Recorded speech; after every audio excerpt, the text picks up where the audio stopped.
Hello friends, अभी ये सब क्लासेस में आप सभी का स्वागत है। आशा करता हूं कि आप सभी स्वस्थ एवं सुरक्षित होंगे। अगर आप हमारे चैनल पे नए हो तो चैनल को सब्सक्राइब ज़रूर कीजिएगा। आज हम एनसीईआरटी क्लास 10th मैथ का जो चैप्टर नंबर 3 है, दो चर वाले रैखिक समीकरण युग्म की प्रश्नावली 3.2 के प्रश्नों को लगाएंगे।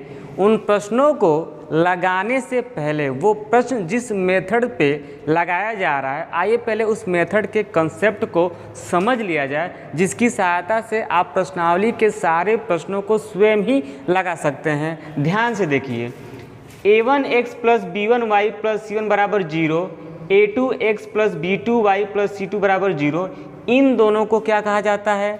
इनको कहा जाता है दो चर वाले रैखिक समीकरण युग्म कहा जाता है। क्लियर है? अब देखिए, यहाँ से हमने ये a1 को अलग किया, a1 b1 c1, और यहाँ से हमने a2 b2 c2, यानी इसको कहा जाए, इसको आप अगर इक्वेशन 1 लेते हैं और इसको इक्वेशन 2 लेते हैं तो हमने इक्वेशन 1 से क्या किया, x का जो गुणांक है उसको a1 कहेंगे, y के गुणांक को b1 और इसको कहते हैं अचर पद, यानी ये आपका कांस्टेंट हो गया। इक्वेशन 2 से x के गुणांक को a2, y के गुणांक को b2 और ये आपका अचर पद कांस्टेंट c2 कहा जाता है। क्लियर है? हम क्या करेंगे, कोई भी इक्वेशन 2 दिया रहेगा उससे पहले क्या करेंगे, हम उसके गुणांकों को अलग अलग लिख लेंगे। क्लियर है? पहला काम। उसके बाद देखिए यहाँ पे अनुपातों की तुलना करना। अनुपात का मतलब ये होता है कि जब हम पहले समीकरण से a1 लेते हैं, दूसरे से a2, और जब इसको बट्टे में लिख लेते हैं उसको बोलते हैं रेशियो। क्लियर है? देखिए, a1 upon a2 is not equal to b1 upon b2। अगर ये दोनों आपस में बराबर न हो तो दो कंडीशन बनता है। पहला कि ग्राफी निरूपण क्या होगा, यानी ग्राफिकल जो रिप्रेजेंटेशन वो कैसा बनेगा। दूसरा, बीज गणितीय निरूपण क्या होता है, एल्जेब्रिक रिप्रेजेंटेशन क्या होता है। और तीसरा होता है संगतता, यानी संगतता का मतलब ये होता है कि जो ये इक्वेशन है, इस इक्वेशन से क्या x का मान निकलेगा या y का मान निकलेगा, इसके लिए बोलते हैं संगतता। अगर x y का मान निकल रहा है तो वो आपका संगत है, और x y का मान नहीं निकल रहा है तो वो आपका असंगत है। अभी और कंसेप्ट क्लियर हो जाएगा।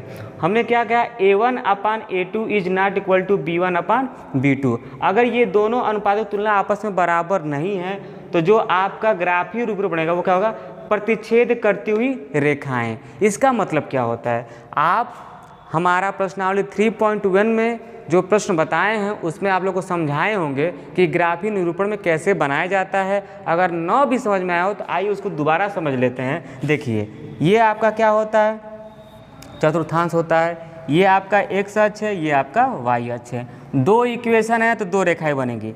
मान लीजिए एक रेखा यहाँ से गुजर गया, दूसरा यहाँ से गुजर गया।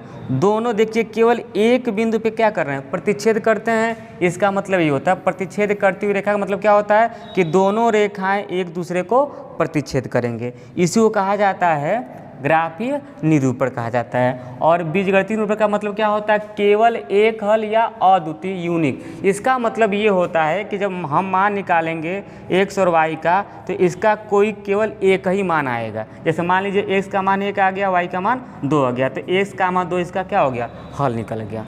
क्लियर है? अब आते हैं दूसरे वाले पे, a1 अपान a2 बराबर b1 अपान b2 बराबर c1 अपान c2। अनुपातों की तुलना अगर आपस में क्या हो, बराबर हो, तो जो आपका ग्राफ ही बनेगा वो क्या होता है, समपातीय रेखा है, कॉन्सिडेंट लाइन होता है। इसका क्या मतलब होता है, इसका मतलब ये होता है, देखिए ध्यान से, कि ये अगर आपका एक चतुर्थांश हो जिसमें ये आपका x एक्सिस है और ये आपका y एक्सिस है, देखिए समपाती का मतलब ये होता है कि एक रेखा यहाँ से गुजरा और दूसरा रेखा भी इसी के ऊपर से क्या हो गया, गुजर गया। उसको क्या बोलते हैं, समपाती रेखा, यानी ग्राफीय निरूपण में इसको क्या बोलते हैं, कोइंसिडेंट लाइन कहा जाता है। और इसका जो एल्जेब्रिक रिप्रेजेंटेशन होता है वो क्या होता है कि इसमें अपरिमित रूप से अनेक हल होते हैं। अनेक हल का मतलब होता है कि हम x का बहुत सारे मान निकाल सकते हैं, y का हम बहुत सारे मान निकाल सकते हैं। और साथ में देखिएगा, जब x y का मान निकलेगा तो ये क्या होगा, आपका संगत होगा।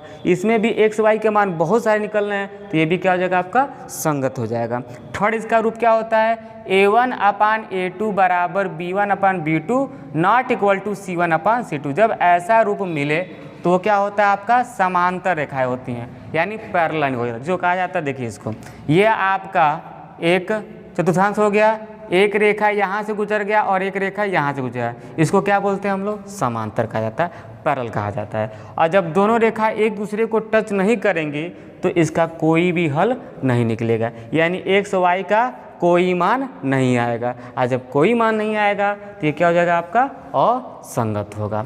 अगर आप इन 3 बातों को अच्छे से याद कर लेते हैं, समझ लेते हैं, तो इस प्रश्नावली के सारे प्रश्नों को आप स्वयं लगा सकते हैं, कहीं भी कोई भी दिक्कत नहीं होगी। बोर्ड के एग्ज़ाम में इस टाइप के कम से कम बहुविकल्पिक में 2-3 प्रश्न पूछे जाते हैं कि प्रतिच्छेद करती हुई रेखा का क्या होता है समीकरण, समपाती रेखाओं को कैसी तुलना करते हैं, समांतर रेखाओं का क्या रूप होता है। इसको एक बार आप समझ जाएंगे तो आप इसका बीजगणितीय रूप, ग्राफी निरूपण और संगतता स्वयं बता सकते हैं, और प्रश्नावली के सवाल तो बताने की ज़रूरत ही नहीं है।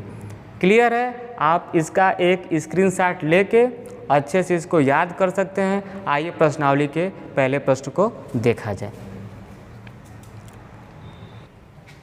जो प्रश्नावली का पहला प्रश्न है, निम्न समस्याओं में रैखिक समीकरणों के युग्म बनाइए और उनके ग्राफीय विधि से हल कीजिए। ठीक है, पहले आपको क्या करना है, रैखिक समीकरण बनाना है और फिर उस समीकरण को ग्राफीय विधि से सॉल्व करना है। सॉल्व का मतलब होता है x और y का मान ज्ञात करना है। पहला प्रश्न है कि कक्षा 10 के 10 विद्यार्थियों ने एक गणित की पहली प्रतियोगिता में भाग लिया।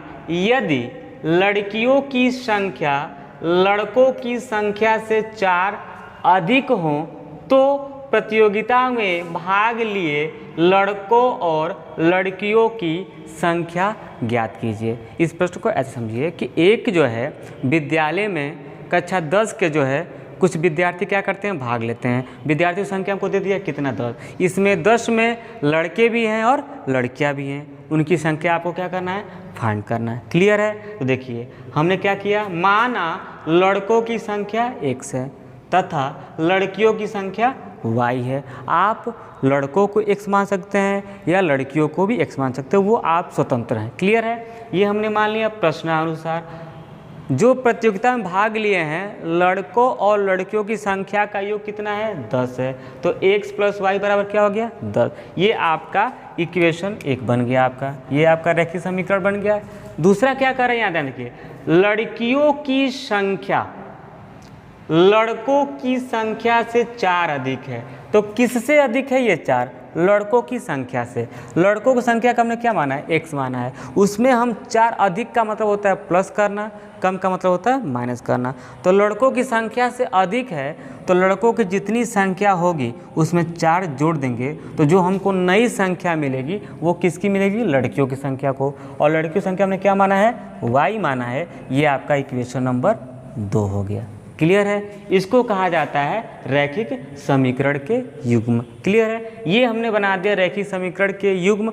अब इसको क्या करना है बच्चों, अब इसको हमको ग्राफी विधि से हल करना है। तो आइए इसको ग्राफी विधि से हल किया जाए।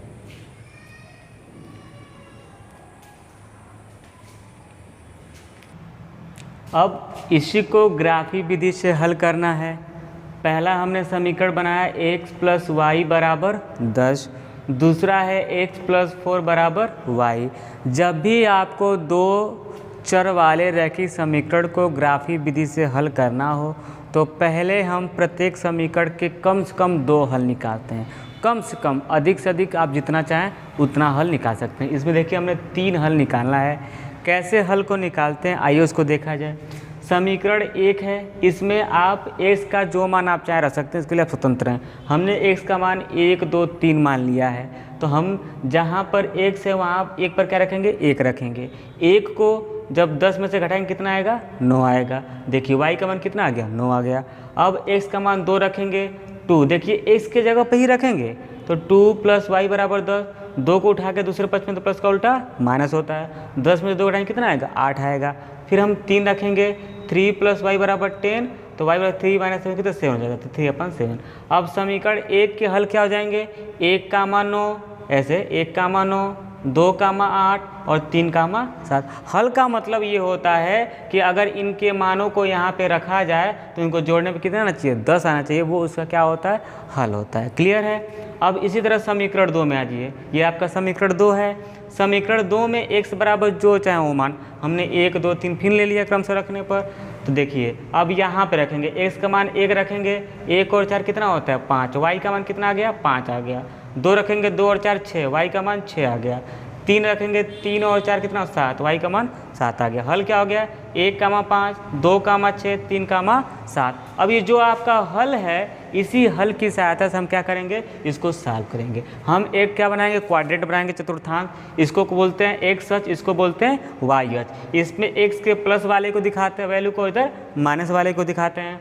ऊपर वाई के प्लस वाले वैल्यू को, नीचे वाई के माइनस वाले वैल्यू दिखाते हैं। अब देखिए इसमें एक्स का जो न्यूनतम मान 1 है, अधिकतम मान 3 है, माइनस में तो है ही नहीं है, तो हमने एक्स का 4 मान दिखा दिया प्लस में, माइनस में उसे 2 दिखा दिया।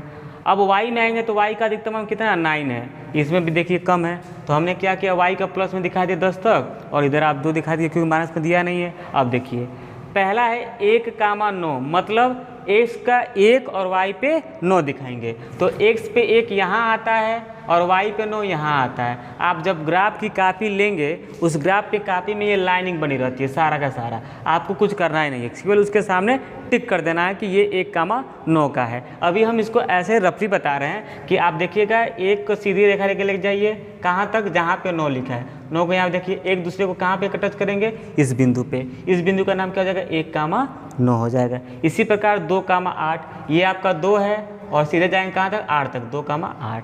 फिर 3,7, ये आपका 3 हो गया और ये आपका 7, 3,7 हो गया। अब आइए समीकरण नंबर 2 में 1,5 है, देखिए ध्यान से, ये 1 है और ये 5 है, 1,5। 2,6 है, ये 2 हो गया और ये आपका 6, 2,6 हो गया। और 3,7, ये 3 हो गया, 7 ये मिल गया। अब देखिए जो आपके समीकरण 1 से तीनों बिंदु था, उससे एक सीधी रेखा ड्रा कीजिए। तो जैसे सीधी रेखा ड्रा करेंगे तो इस लाइन को क्या बोलेंगे, x + y = 10 की रेखा का लेंगे, यानी इस इक्वेशन की ये लाइन बन गई। क्लियर है। अब जैसे ही इन तीनों बिंदुओं को आप क्या करेंगे, स्केल की सहायता ड्रा करेंगे, तो ये जो आपका इस इक्वेशन यानी x + 4 = y की ये लाइन बन जाएगी। दोनों जहाँ पर एक दूसरे को प्रतिच्छेद कर रहे हैं, देखिए इस बिंदु पे प्रतिच्छेद कर रहे हैं, इसका मान क्या है 3,7 है। अच्छा, अर्थात हमारे जो दोनों समीकरण हैं उसके जो हल आएंगे वो क्या आएंगे 3,7। इसका मतलब ये है कि हमको x की वैल्यू मिलेगी 3 और y की वैल्यू मिलेगी हमको कितना 7। क्लियर है। इसका मतलब ये है कि प्रतियोगिता में लड़कों की संख्या कितनी है 3 है और लड़कियों की संख्या कितनी है आपके पास 7 है। यही प्रश्न आपसे पूछा गया था। आशा करता हूँ कि ये प्रश्न आपको अच्छे से समझ में आया हो। आइए अगला प्रश्न देखा जाए। जो प्रश्न संख्या 2 है, देखिए प्रश्न संख्या 1 में 2 प्रश्न था, दोनों को ग्राफी विधि से लगाना था। हमने एक बताया है, दूसरा आप लोगों के लिए होमवर्क है कि उसी की सहायता से दूसरा भी आप लोग लगाइए। प्रश्न संख्या 2 है, अनुपातों A1/A2, B1/B2, C1/C2 की तुलना कर ज्ञात कीजिए कि निम्न समीकरण युग्म द्वारा निरूपित रेखाएं एक बिंदु पर प्रतिच्छेद करती हैं कि समांतर हैं कि समपाती है। अभी हमने शुरुआत में ही एक चार्ट के द्वारा समझाया था कि कब एक बिंदु पे प्रतिच्छेद करता है, कब समांतर होता है, कब समपाती होता है। तो आइए देखिए पहला प्रश्न, इसमें तकरीबन 3-4 प्रश्न है। उसमें पहला प्रश्न दिया है कि 5x - 4y + 8 = 0 है, 7x + 6y - 9 = 0। ये आपका 2 इक्वेशन है। तो पहले वाले को समीकरण नंबर 1 बनाएंगे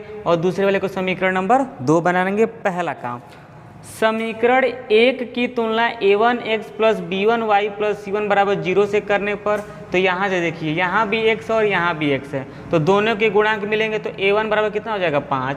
इसी प्रकार b1 बराबर चिन्हों के साथ -4 और c1 बराबर आपका हो जाएगा 8।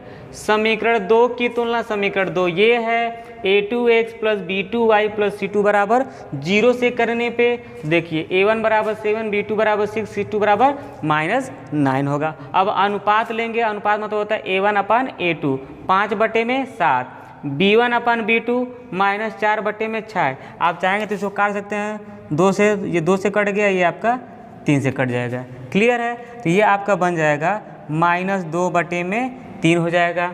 और इसी प्रकार C1 अपन C2 8 अपन माइनस में 9। अब ध्यान से देखिए कि क्या ये दोनों आपस में बराबर हैं। ये 5 बटे में 7 है और ये -2 बटे में 3 है। ये दोनों आपस में बराबर नहीं हैं। लेकिन चूँकि A1 upon A2 is not equal B1 upon B2, दोनों आपस में बराबर नहीं हैं, अतः समीकरण मतलब होता है ये दोनों जो समीकरण युग्म द्वारा निरूपित जो रेखाएं हैं वो एक बिंदु पे प्रतिच्छेद करती हैं। अर्थात इनको जब हल करेंगे ना तो x और y का केवल एक मान हमको मिलेगा। क्लियर है? इसी प्रकार आपको हर प्रश्न में ऐसे ही तुलना करना है।